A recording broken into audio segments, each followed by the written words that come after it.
সব জল্পনা কল্পনার অবসান ঘটিয়ে অবশেষে এক টেবিলে মুখোমুখি ইরান ও যুক্তরাষ্ট্র। একদিকে মার্কিন ভাইস প্রেসিডেন্ট জেডি ভ্যান্স, অন্যদিকে ইরানের উচ্চ পর্যায়ের প্রতিনিধি দল। আর এই অসম্ভবকে সম্ভব করে বিশ্বমঞ্চে এখন লাইমলাইটে পাকিস্তান।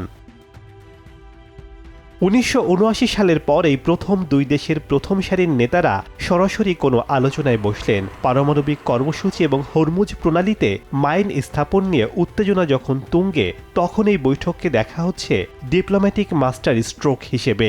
ডোনাল্ড ট্রাম্পের কড়া হুঁশিয়ারির পর জেডি ভ্যান্সেরই আগমন শান্তি আলোচনার পথকে আরও গুরুত্ববহ করে তুলেছে। বিশ্ব রাজনীতিতে যখন উত্তাল হাওয়া, তখন মধ্যস্থতাকারী হিসেবে সবার নজর কাড়ল পাকিস্তান। তেহরান আর ওয়াশিংটন, দুই মেরুর দুই শক্তিকে ইসলামাবাদের টেবিলে বসানো দেশটির বড় এক কূটনৈতিক সাফল্য। বিশ্লেষকরা বলছেন, এই অঞ্চলের স্থিতিশীলতা রক্ষায় পাকিস্তানের এই তৎপরতা দেশটিকে আন্তর্জাতিক কূটনীতিতে নতুন উচ্চতায় পৌঁছে দিয়েছে। ঐতিহাসিক এই আলোচনায় অংশ নিতে মার্কিন প্রতিনিধি দল শনিবার পাকিস্তানের রাজধানী ইসলামাবাদে পৌঁছায়, আর ইরানের প্রতিনিধি দল পৌঁছেছে শুক্রবার রাতে।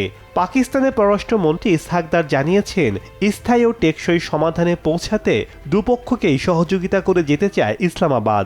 ফলাফল যাই হোক, ৪৬ বছর পর দুই প্রতিদ্বন্দ্বীকে এক ছাদের নিচে এনে পাকিস্তান প্রমাণ করল, আলোচনার টেবিলে অসম্ভব বলে কিছু নেই। শেখ সাদি মারজান, সময় সংবাদ।